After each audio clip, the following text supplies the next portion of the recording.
I do hope that we don't lose hospitality. I do hope that we don't lose this beautiful industry that we have, because so to me, keeping those restaurants alive is very crucial to our industry. And I do hope everyone can pull in and support and kind of be there for the whole industry itself. This is the Deep in the Weeds podcast. I'm Anthony Huckstep. The lockdown forced operators into new models to survive. With no choice but to change, it's brought out the creative side in operators and allowed them to chance their arm on ideas they were never brave enough to do in a normal society. What if the new model makes more sense and delivers a better quality of life? Better than the one you've been toiling over for years. Michael Rantissi is the owner of Kepos Street Kitchen in Redfern, Sydney. Michael, how are you going? Very good, Anthony. How are you? I'm good. There's been some serious pivots by operators during the pandemic to survive, but I noticed you're no longer doing dinner at Kepos Street Kitchen. I think we've all had to change a lot, and I think this pandemic has really been somehow good and a lot of it bad. But I think the majority of us are still here, so that's not a bad thing. Kepos Street Kitchen is known for its amazing breakfast, lunches, and dinner, and the forced into closure and a takeaway model made you rethink things. Can you take us back to that time and what you did with the restaurant to change? I think it was actually one of those nightmares that you think that you're awake, but you're not actually awake while you're still awake, if that makes any sense. We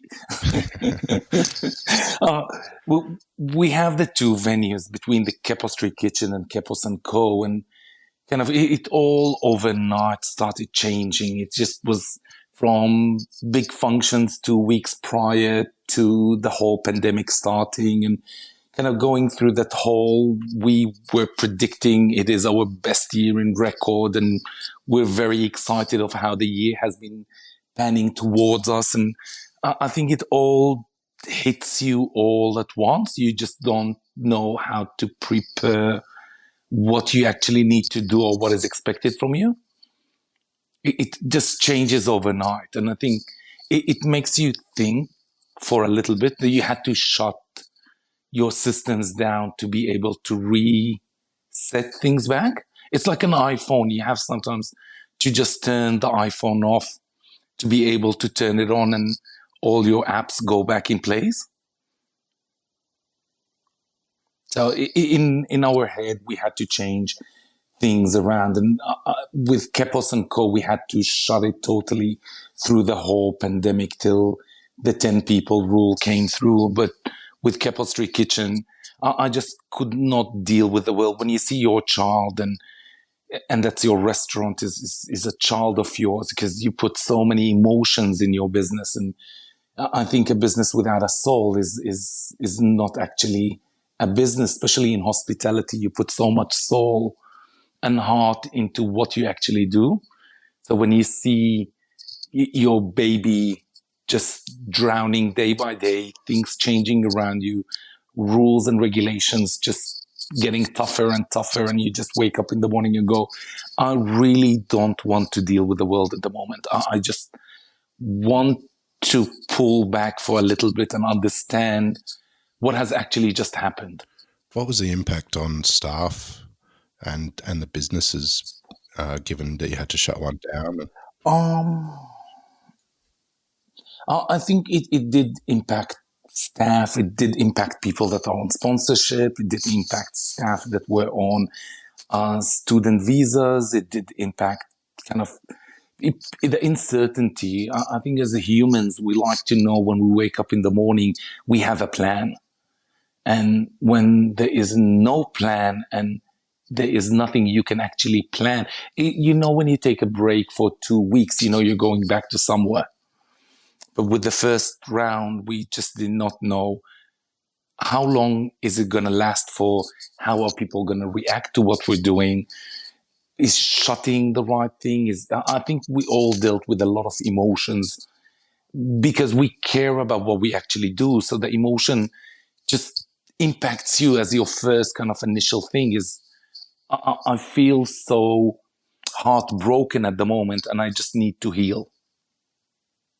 So that happened as well to all your staff, your managers, and everybody's going through that same emotion all at the same time. And where we're very, very lucky is our staff have been with us for long periods of time, that they were able to understand what we're going through because they were going through the same process at the same time.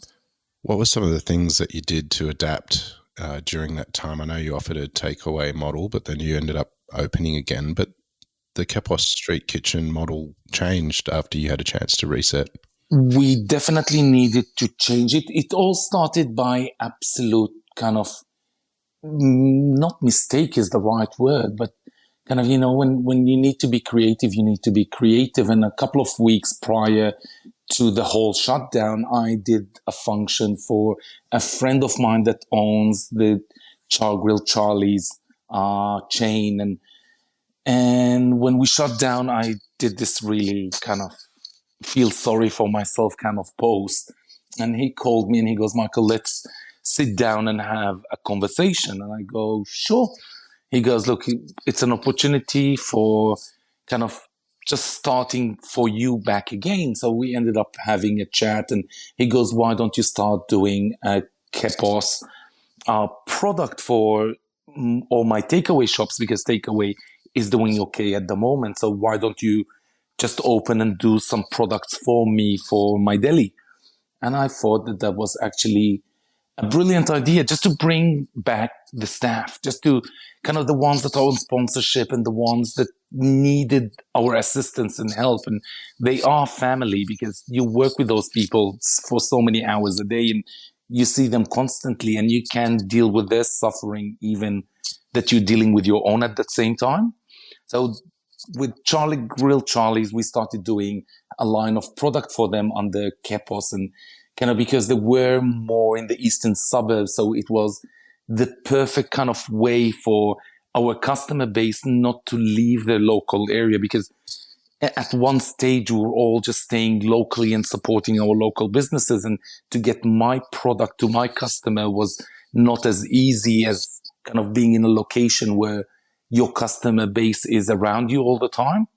So that was a great way, bringing our product out to the eastern suburbs and for people to walk in to Char Grill Charlie's and support Kepos and support Char Grill Charlie's both at the same time. And I looked at the model and I went, you know what, maybe that is exactly what people want. People still want the product. They still want the Kepos product served in their house. It's just the way we served it before is a little bit difficult for people to actually enjoy it at home. They wanted something, they still wanted the flair, the flavor, the product. So we started packaging things, and I dodgily brought in a fridge and just put it in the middle of the restaurant, kind of looking very weird and dodgy. But I think at the moment, no one actually cared. People just wanted to support you in any way or form. So we started being very surprised of how many people walking in and just wanting to buy Kepos product to take home. So I looked at it and I went, you know what? It seems like it's not a bad idea. So as there is no uncertainty at this time, and I think we're still in a non-uncertainty time, I went and took the liberty on renovating kind of the front room and making it more of a Kepos style deli that people can still buy our smoked eggplant and buy our pickles and buy our jams and relishes and homemade sausages and cheeses and labneh cheese and everything that is done in house, and homemade baked breads and cakes. And we were just overwhelmed with the support and how much people still wanted the product, but they wanted to eat it in a different format than what they did before. And we were just worried about opening the whole systems back into normal format because we just did not know how long this is going to last. Is it a year process or a 2-year process? And it was our only way of minimizing risk, adding another dimension to the business and still bringing our product to people in the easiest, more efficient, and the safest way we could. What were the challenges involved in changing your product that's normally served in the restaurant to a take-home model? Did it change the recipes or the kind of food that you could do? It doesn't change the recipes. It changes your emotion because as a chef, you want to see how people enjoy your product. That's kind of one of the things we love about hospitality. It's an immediate reaction. If someone loved something, you get to see then and there. And if somebody did not enjoy it, you would get to see then and there. And I think that kind of immediate correspondence between you and the guest is very important for any chef. And I think the second you take that, you don't have that kind of reaction automatically to how people enjoy your product or control to how they serve it or they eat it or the time frame for it or the freshness of it. And kind of you go through that emotion of going, am I doing it right? Is it the right kind of way of still preserving the integrity of the product? But kind of, it's just an emotion. And I think it's more you dealing with your own emotion than actually the guest itself. You're no longer open for dinner. You're just trading breakfast and lunch. What's it like having your nights back as a chef? Oh, I still have to do dinners at the other one, but I have never had as much night shifts to spend at home. I think it through the whole pandemic itself, kind of when we shut everything down, kind of the 2 restaurants and the catering. The first week, I would wake up every morning exactly at the same time at 5:30 in the morning. And Christy would that's my partner, and she would just look at me and go, what are you doing? You can actually sleep in. And I just could not understand the actual concept of sleeping in. Or I would just put on my active wear and just go grab myself a coffee so I don't look like a weird person walking in the streets at that time. And I would just wander around the city, just walk for hours because I'm just not used to not being at work. And with dinner time as well, like, what is it for a chef to eat at 6:30 in the evening? That's not heard of. You eat before service, or you eat baguette with butter at 12 midnight. That's your food. There's no normal food. Sitting down, having a civilized glass of wine and a full meal and then end up with dessert. It's just not something a chef would ever think that he is entitled to. And you spend time actually, you go, you know what, that's actually healthy. That's pretty, I like it. It feels normal, but it takes you a while to adjust your brain for it to feel normal. But and connection, kind of the whole time, you know, I come from Israel and the majority of my family lives in Israel and my wife is Aussie. And to have that connection with your nieces and nephews, that as you know, the time passes and you don't have that connection with the kids because you're off to work, you're rushing here, you're rushing there, you talk to your brothers, your sisters for 2 minutes over the phone, and you never get to actually dedicate any time for those young people. And over the pandemic, kind of, I had so much free time, and kind of just a really funny story. And kind of, my sister is one of the most intelligent women alive. Right? She's very, very fascinating woman. She runs a firm with a lot of staff, but cooking has never been her thing. She can literally burn water. That's how talented she is in the kitchen. And in the first week of the whole pandemic, my sister just calls me in this most panic tone in her voice and going, I think I'm gonna starve my kids because I just don't know what to feed them. How do I do things? And I went, you know what?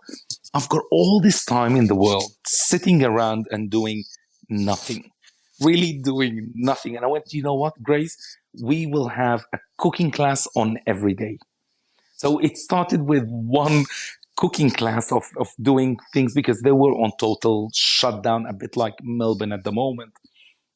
So the basic supermarkets they were not able to get to, and kind of everything was running off the shelves, and kind of she had some weird stuff at home, things that I don't think I've heard of for a long, long time, like tinned mushrooms or tinned asparagus in a pantry. So we would end up cooking with the kids, and kind of me and Christy would kind of do like a ready, steady cook kind of thing, go through her pantry and go through her fridge and pick some stuff and kind of just incorporated that the kids are capable as well of getting something out of the whole experience.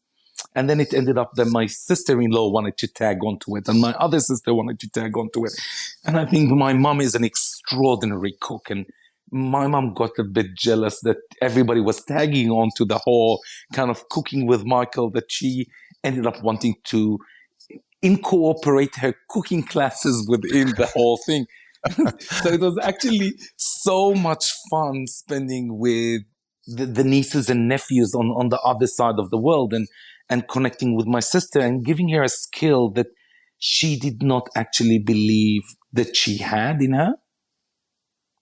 And it's the basic thing of kind of sharing food with people is what brings joy. And kind of even that you're on the other side of the world and you see the joy of people enjoying food, you go, I'm still cooking, I'm still doing food, I'm still part of hospitality, maybe not in the same format, but in a totally different format, and it's just temporary. What drew you into a career as a chef? Look, I grew up in a household where food was absolutely everything. It was in festivals we would have kind of my mom, my grandmom, my aunties, and kind of and uncles and dad, and everybody would be around the kitchen cooking, and the men would be outside on the spit, and they would have the cigarette on the side of their mouth, and kind of those images from the early 80s, and they would kind of roll it over there, drinking their arak, and kind of being kind of very old fashioned men, kind of gossiping things, and the women would be in the kitchen and picking things and cooking, and it would be kind of the whole fascination of the whole experience of people just moving in and out, and the joy and the food and the kind of bringing things together and on the table and the community, and it was special. It had something very, very special that I think the older we are becoming and the more westernized society we're becoming, we're losing a bit of that kind of community sense, kind of the whole family being together. Everybody is in each other's throats, cooking and cleaning and talking over each other and playing, and kind of the whole thing was just magical. And the older you get, the more you think about it, and the more magical those kind of fiestas were. And I would always stick beside them, kind of learning how to roll the spit with my dad and his brothers and uncles, and my mom going there, kind of asking too many questions. And I think when you're a child, they're all happy to teach you, but when you get to an age where you need to be a doctor or an engineer and you're still enjoying cooking, and they look at you and they go, there's something happening over here. He is actually enjoying cooking. So so that's how my love to food has actually started, and I'm very surprised that none of my other siblings have actually got the same food bug as I got.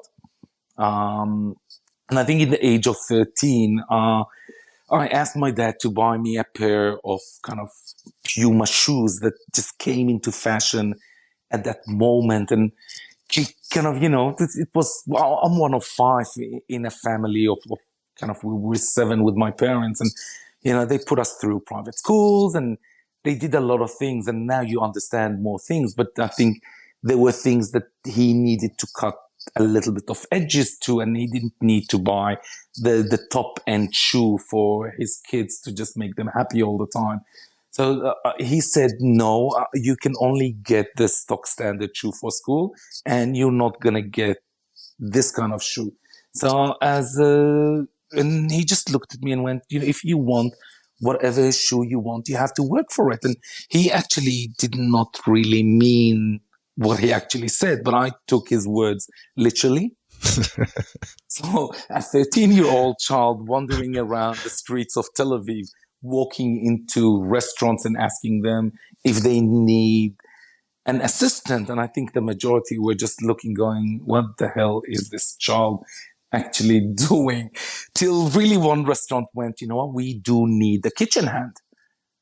And I went, sure, I'll take the job. So I would go on weekends and I would go after school and help out and get the money. And my dad was actually a bit upset that I actually took his words literally and went to work. But the whole experience of kitchens, the energy, the vibe, the cooking, the immediate reactions, kind of food is science in a way or another. Kind of, you have to understand how everything works and how everything reacts and how meat reacts in different ways. And I think that fascinated me even more. So I was actually in love with the whole world of food and restaurants and that immediate satisfaction that you get.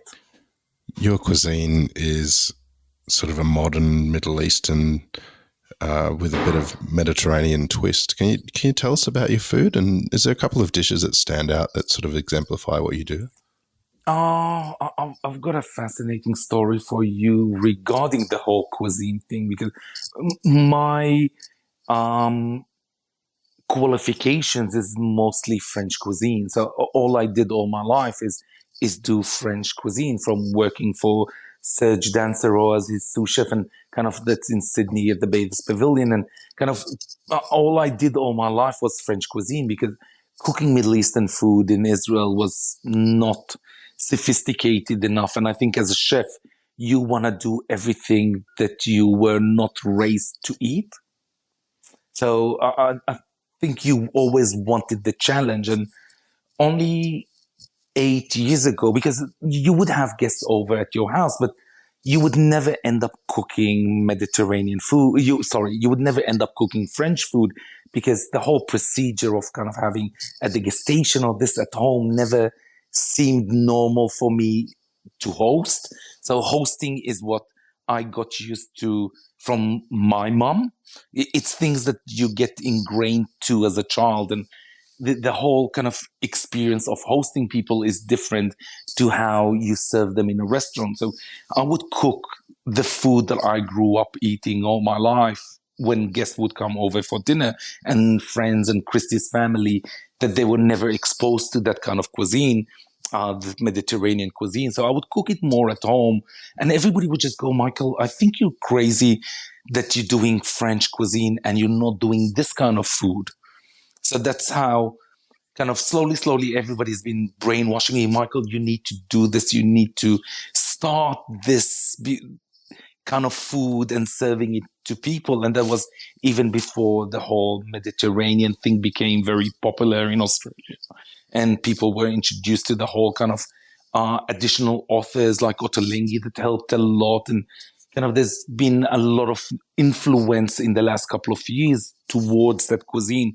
But when we started, there was zero influence. And I sent some of the menus at the beginning to kind of family friends over here. And they looked at me and they went, Michael, I think you're just a little bit too adventurous. You're going a bit too far with the whole Mediterranean food.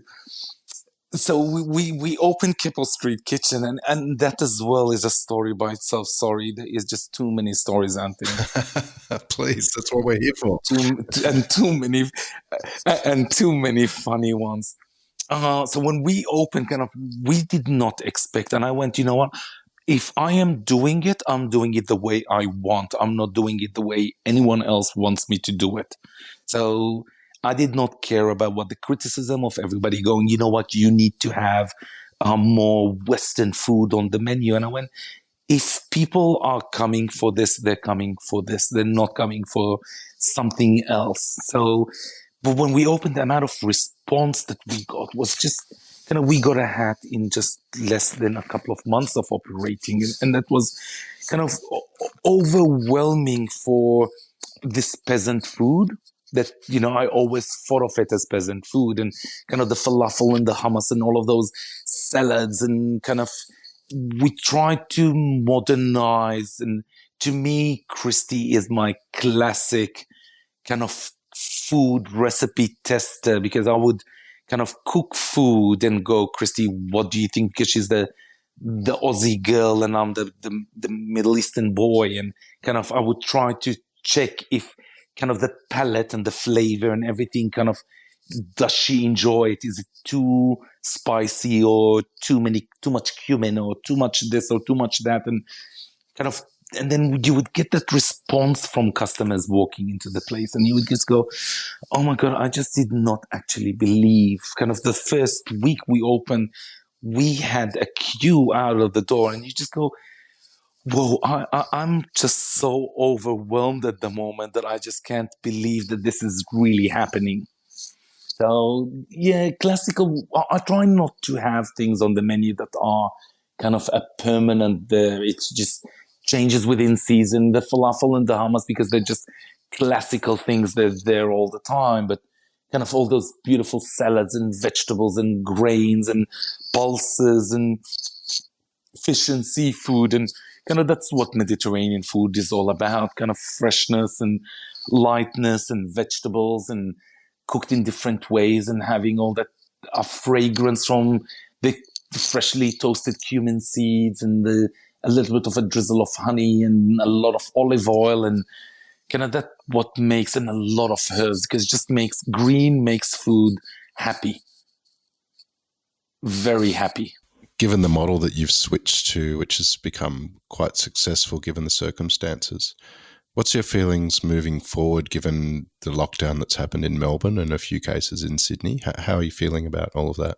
Oh, I think that is sad. It's sad to hear. It's sad to look at. It's sad kind of talking to a friend and saying kind of, and the way things are going for the industry in general in Melbourne, and most likely it's gonna come to here as well in the future as well, in the next couple of weeks, and hopefully it doesn't. But as a business owner, you have to prepare for the actual worst case scenario, so this way you don't ever get surprised. And it's devastating. It's heartbreaking to see people that put their heart and soul into their businesses, and you know, it's the whole thing for them. It's another, and everyone that owns a restaurant, or anyone that wrote a menu for a restaurant, and anyone that worked in a restaurant, kind of that energy and that kind of sacrifice that you put in, and overnight you see it all vanishing in front of your eyes. It's just heartbreaking. It just, I can't understand what someone else in Melbourne at the moment is feeling, because it just is, it's the uncertainty, the craziness, the heartbreaking, the emotion, except the financial side that is a incredible breaking point. But people may lose their livelihood and businesses, and it's hard. It's hard. I just can't imagine having to go through this again. How has this experience affected you? Has it changed you? I think this experience has changed everyone, regardless to people not losing their job or losing their job. It changed all of us. Some things to the good, understanding that as a chef or as a business owner or as a human being, you need a break. And that gave us a little bit of a break and understanding that, you know, I can once in a while sit down and have a proper meal, or go out on a Saturday night, or go out on a Friday night, and not have to feel as guilty as I did before, because really we have to enjoy what we have at the moment and the life that we've got, and as well dedicating more time to the family, dedicating more time at home. We have those beautiful spaces that all of us create for ourselves, and we never get to actually enjoy them because we're so focused on our careers all the time and at work, and money and finances, and everything is a worry all the time, that we never get to step back and enjoy what we've created. As a saying says, sometimes you have to pull back and smell the roses, and we never ever get to actually do that as much as we think we actually do, and we never do. As we move forward and get through to the other side of COVID, what are you most looking forward to? Look, I wish I could see the whole future, then I could actually be a bit more relaxed about it all. But I do hope that we don't lose hospitality.